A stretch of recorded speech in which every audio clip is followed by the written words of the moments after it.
ओम शांति। अव्यक्तवाणी 6 फरवरी 1969। महिमा सुनना छोड़ो, महान बनो।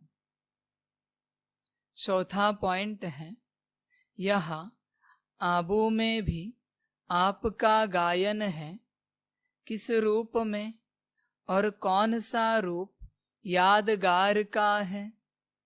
तपस्या के साथ साथ और भी कोई मुख्य रूप का यादगार है।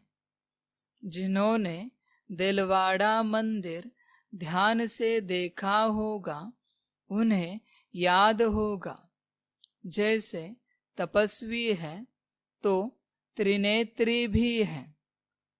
तपस्या के साथ साथ याद त्रिमूर्ति की है, तो जैसा यादगार है त्रिनेत्री का, ऐसा बनना है। बाबा कहते हैं, यहाँ आबू में भी आपका गायन है। किस रूप में और कौन सा रूप यादगार का है। देखिए, गायन की जो बात है वह हर जगह मिलती है। कैसे? जैसे आपने कर्म किए हैं वैसे आपका गायन चलता है, गायन होता है। जिस स्थान पर आप रहते हो, जिनके संबंध संपर्क में आप आते हो, जो आपके मित्र संबंधी हैं, ब्राह्मण परिवार के, लौकिक परिवार के, चेक कीजिए उन सभी में आपका गायन क्या है। क्या कहते हैं यह सभी लोग आपके बारे में। अपने को चेक कीजिए। आपका लौकिक परिवार, ब्राह्मण परिवार क्या कहता है। जिस दुकान से आप सब्जी लेते हो, अनाज लेते हो, क्या कहते हैं यह सभी आपके बारे में। अपने को चेक कीजिए। जैसे वाणी होगी, जैसे कर्म होंगे, वैसे आपका गायन होगा। बिना अच्छे कर्मों के, बिना अच्छी वाणी के अच्छा गायन कभी नहीं हो सकता। अगर आपने किसी को दुख दिया है, दे रहे हैं, तो गायन भी ऐसा होगा। किसी को सुख दिया है, दे रहे हैं, तो गायन भी ऐसा होगा। और किसी को न सुख दिया है, न दुख दिया है, न दे रहे हैं, तो कोई गायन नहीं होगा। अपने को चेक करना, आपका गायन क्या होता है। अपने व्यवहार से आपको पता चलेगा। दुनिया, लोग, प्रकृति, जीव आपको कितना पसंद करते हैं या आपसे कितनी नफरत करते हैं, आप चेक करना। आपको पता चलेगा आपका गायन क्या है। इसलिए कहते हैं, यह मिट्टी तो चली जाती है, आत्मा ने देह बदल ली, मिट्टी मिट्टी में मिल गई और बचे शब्द, बचे कर्म और गायन। तो जैसे बाबा कहते हैं, यह आबू में भी आपका गायन है। किस रूप में और कौन सा रूप यादगार का है, अपने को चेक कीजिए। जब भी आप बाबा के घर गए हैं, आपका कौन सा गायन हुआ है, अपने को चेक करना, आपको पता चलेगा। वरना आप कर्म कौन से करते हैं बाबा के घर में रहकर, उस अनुसार आपका गायन होगा। तपस्या के साथ साथ और भी कोई मुख्य रूप का यादगार है? देखिए, तपस्या के साथ और कौन से मुख्य रूप का यादगार है? जिन्होंने दिलवाड़ा मंदिर ध्यान से देखा होगा उन्हें याद होगा। जैसे तपस्वी है तो त्रिनेत्री भी है। तपस्या के साथ साथ याद त्रिमूर्ति की है, तो जैसा यादगार है त्रिनेत्री का, ऐसा बनना है। तीसरा नेत्र कौन सा है? ज्ञान का। हर आत्मा अपने को चेक करे कि हम त्रिनेत्री हैं। ज्ञान का तीसरा नेत्र हमारे पास है, या सिर्फ नाम के ज्ञानी और नाम के तपस्वी हैं? ज्ञान क्या कहता है? हर किसी को सुख देना, हर किसी को शांति देना, आनंद देना, यह ज्ञान कहता है। जिसके पास ज्ञान का तीसरा नेत्र है, उससे हर आत्मा को सुख मिलेगा, शांति मिलेगी, आनंद मिलेगा। दुख मिल रहा है तो शायद दो नेत्र भी नहीं है, और कुछ नहीं मिल रहा है तो सिर्फ नाम के दो नेत्र हैं। लेकिन सुख कब मिलेगा, शांति आनंद कब मिलेगा? जब ज्ञान का तीसरा नेत्र होगा। तो अपने को चेक कीजिए, आपके पास क्या है? ज्ञानी तो बन गए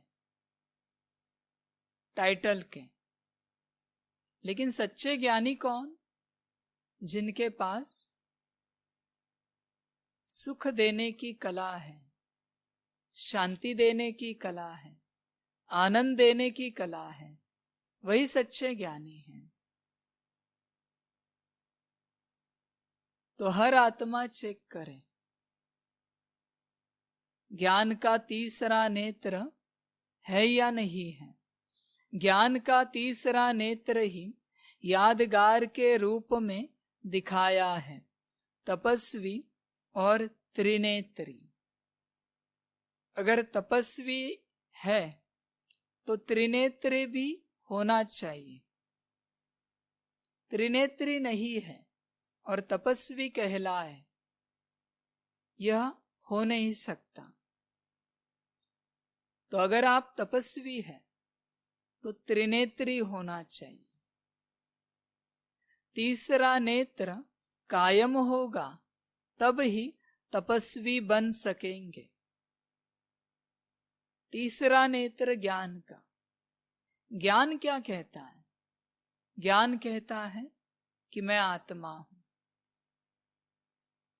अगर इस कॉन्शियसनेस में नहीं है तो त्रिनेत्री नहीं है, और त्रिनेत्री नहीं है तो तपस्वी नहीं हो सकते। तो अपने को चेक करना कि आपका कॉन्शियसनेस कौन सा है, आत्मा का है या मनुष्य का है। अभी भी अगर आप मनुष्य हो, इंसान हो, तो दुखी होंगे। अगर आत्मा हो तो सदा सुखी रहेंगे। अपनी कॉन्शियसनेस को चेक करना, आप कौन हो। यही सब कुछ है।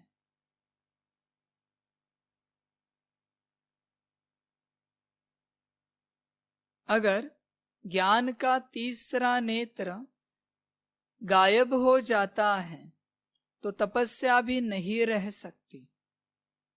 अगर आत्मिक स्थिति ही नहीं है तो याद कहां से आएगी, कैसे आएगी? ज्ञान का नेत्र गायब हो गया, तीसरा नेत्र, वरना तपस्या नहीं हो सकती। तपस्या क्या है? आत्मा समझ के परमात्मा को याद करना। और तपस्या के लिए आत्मा समझना बहुत आवश्यक है। वह अगर नहीं समझ सकते तो परमात्मा को कहां से याद करेंगे? इसलिए अपने को चेक करो। तपस्या तो कर रहे हैं, लेकिन कौन सी तपस्या कर रहे? बस कहने की, करने की, या सच में तपस्या कर रहे? यह जो आप तपस्या कर रहे हैं आत्मा समझ के परमात्मा को याद करने की, ये किसी के लिए नहीं कर रहे सिवाय खुद के। ये तपस्या आपकी, आपके लिए है। इससे दुनिया को क्या फायदा होगा या नहीं होगा, ये बाद की बात है। सबसे पहले तपस्या हो रही है स्वयं के लिए। तो इस गलतफहमी में कभी नहीं रहना कि हम तपस्या कर रहे हैं विश्व कल्याण के लिए। आप तपस्या कर रहे हो खुद के लिए। आप दुखी हो, आपके कोई कार्य नहीं हो पा रहे, परिवार ठीक नहीं है, कोई मुश्किलातें जीवन में है, हेल्थ ठीक नहीं है, धन का प्रॉब्लम है, धन की समस्या है, ऐसे सारे दुनियावी कारण लेकर आप तपस्या कर रहे हो। और अगर कह रहे हो कि हम विश्व कल्याण के लिए तपस्या कर रहे हैं, तो आप गलतफहमी में चल रहे हो। विश्व कल्याण की तपस्या कौन सी तपस्या? जिसमें कोई संकल्प नहीं होता, और अगर हो भी तो विश्व कल्याण का संकल्प होता है कि अभी जो याद होगी, अभी जो तपस्या होगी, वह सारी सेवा विश्व कल्याण अर्थ होगी। भल मैं दुखी रहूं, मेरी जीवन में धन की समस्या रहे, हेल्थ का प्रॉब्लम रहे, कुछ भी समस्या रहे मेरे जीवन में, वह संकल्प नहीं रखेंगे, लेकिन संकल्प रखेंगे विश्व कल्याण। उसे कहा जाता है विश्व कल्याण की तपस्या। तो अभी तक जो तपस्या करते आए हो वह खुद की तपस्या थी और है। इसलिए ये जो तपस्या है वो आप अपने लिए कर रहे हो। तो अभी कितनी करनी है, कब करनी है, कैसे करनी है, मर्जी आपकी। तो तपस्या को करते चलो, लेकिन यह भी कब होगी? जब ज्ञान का तीसरा नेत्र सदा जागृत रहेगा, तब ही तपस्या हो सकेगी। अगर ज्ञान का नेत्र गायब हो जाता है तो तपस्या भी नहीं रह सकती। इसलिए अब त्रिमूर्ति शब्द को भी याद करके धारणा में चलेंगे तो वह बन जाएंगे। बाबा कहते हैं त्रिमूर्ति शब्द को भी याद करके धारणा में चलो तो वह अपने आप बन जाएंगे। जो शक्तियों का गायन है, जो प्रभाव है, वह देखने में आएगा। अभी गुप्त है। अभी तक शक्तियां गुप्त क्यों हैं? क्योंकि अभी तक अपने स्वमान, अपनी सर्विस और अपनी श्रेष्ठताएं अपने से ही गुप्त हैं। अभी तक शक्तियां क्यों गुप्त हैं? क्योंकि शक्तियां अभी तक अपनी कॉन्शियसनेस में नहीं आ पाई। कि वो कौन है। जिस दिन आपको पता चलेगा कि आप कौन हैं, आप प्रत्यक्ष हो जाएंगे। पता चलना माना क्या? स्वीकार करना, मैं कौन हूं। सिर्फ पता चलने से कुछ नहीं होगा। जो आपको पता चला है उसे स्वीकार जब आप करेंगे तो प्रत्यक्षता हो जाएगी। सारे गुण बाहर आ जाएंगे, सारी शक्तियां जागृत हो जाएंगी। तो अपने को चेक करो, आपकी जागृत अवस्था कितनी है, उस अवस्था में आप कितना रहते हो। अगर नहीं रहते अपने स्वमान में, अपनी सर्विस में और अपनी श्रेष्ठताओं में, तो आप गुप्त ही रहेंगे। आप जो हो उसमें आपको रहना पड़ेगा। और जिस दिन आप उसमें आ गए, प्रत्यक्षता आपकी और बाप की हो गई, सर्विस पूरी हो गई। अपने से ही गुप्त होने कारण सृष्टि से भी गुप्त है, स्वयं स्वयं से गुप्त है। इसलिए सृष्टि से भी आप गुप्त हो। जब अपने में प्रत्यक्षता आएगी तब सृष्टि में भी प्रत्यक्षता होगी। जब स्वयं में प्रत्यक्षता होगी तो सृष्टि में होने में समय नहीं लगेगा। इसलिए बाप की प्रत्यक्षता को थोड़े समय के लिए बाजू में रखो और अपने बारे में सोचो। आपकी प्रत्यक्षता ही बाप की प्रत्यक्षता है। अपनी प्रत्यक्षता के बारे में सोचो, अपनी गुण शक्तियों के बारे में सोचो, अपने स्वमान के बारे में सोचो, आप कौन हो, और दुनिया के सामने प्रत्यक्ष हो जाओ। ये कैसे होगा? आपकी वाणी से पता चलेगा, आपके कर्मों से पता चलेगा कि आप कौन हो। अपनी वाणी को चेक करो, खुद को धोखा नहीं दो, अंदर बाहर व्यवहार साफ रखो। बहुत बार क्या होता है, दुनिया के सामने बहुत मीठे बोल बोलते हैं, और जब दुनिया नहीं होती, जब अपने नजदीक के लोग होते हैं, तो उनके सामने आपका असल व्यवहार बाहर निकलता है। दूसरों पर अधिकार दिखाना, चिल्लाना, क्रोध करना, ये सारा व्यवहार बाहर आता है। दुनिया में कोई भी आत्मा न किसी आत्मा की गुलाम है, न परमात्मा की गुलाम है। हर आत्मा स्वतंत्र है। इसलिए किसी के ऊपर अधिकार नहीं जताओ, न दिखाओ, किसी के ऊपर क्रोध नहीं करो। किसी को कोई अधिकार नहीं, भले आप नंबर 1 होंगे, माला के श्रेष्ठ अधिकारी होंगे, लेकिन यहां अधिकार दिखाने का आपको कोई अधिकार नहीं है।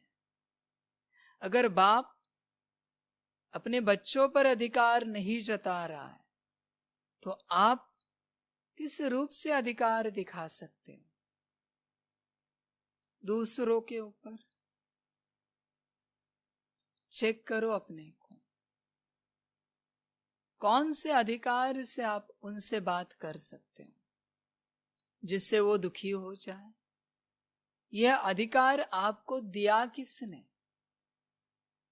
अगर आप ज्ञानी हो तो सबसे प्यार से व्यवहार करेंगे, आपको फिक्र नहीं होगी। सर्विस में आप एक दूसरे पर चिल्लाएंगे नहीं। अगर आप ज्ञानी हो, धारणाएं पक्की कराने के लिए किसी को दुख नहीं देंगे आप, योग कराने के लिए किसी को कष्ट नहीं देंगे आप, और ज्ञान धारण करने के लिए, सुनने के लिए किसी के साथ आप जबरदस्ती नहीं कर सकते। हर आत्मा का अपना पार्ट, हर आत्मा स्वतंत्र है और उसके अंदर उसका पार्ट नूंदा हुआ है। वो वही करेगी जो उसके अंदर नूंद है। अगर ये बात आपको पक्की पता है तो किसी के साथ क्रोध का अधिकार का व्यवहार आप कैसे कर सकते हैं? अपने को चेक कर। इसलिए अपने बारे में सोचो, अपनी वाणी के बारे में सोचो, अपने कर्मों के बारे में सोचो कि आपकी वाणी कितनों को सुख देती है, आपकी वाणी कितनों को शांति देती है, आपके कर्म कितनों को खुशी देते हैं। अपने को चेक करना, यही ज्ञान का सार है। ज्ञानी कौन? जिसे पता है ड्रामा में हर आत्मा का पार्ट है और वह आत्मा अपना पार्ट बजा रही है। वह न किसी को दोष देगी, न किसी की तारीफ करेगी। ज्ञानी आत्मा सबके साथ एक समान व्यवहार करेगी। ज्ञानी आत्मा। अपने को चेक करना, अपनी प्रत्यक्षता करना, स्वयं को जानने की कोशिश करना। खुद की प्रत्यक्षता खुद के सामने पहले करना, दुनिया के सामने बाद में होगी। पहले खुद की प्रत्यक्षता खुद के सामने करना। कितने हैं जो स्वयं को जानते हैं? बहुत मुश्किल मिलेंगे जो स्वयं को जानते हों, दूसरों को अच्छी तरह से जानते हैं। इसलिए अभी समय है खुद की प्रत्यक्षता का खुद के सामने। दूसरे तो आपकी वाहवाह करते हैं, उसमें बह नहीं जाना। अपने को चेक करना, वाहवाह लायक हम हैं या लोग डर के मारे आपकी वाहवाह करते हैं? अपने को चेक करना।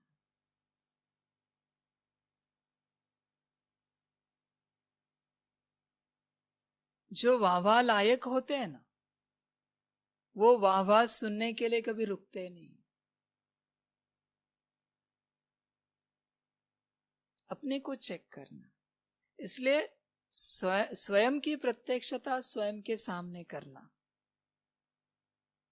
तब सृष्टि में भी प्रत्यक्षता होगी, आपकी भी और बाप की भी। अच्छा, ओम शांति।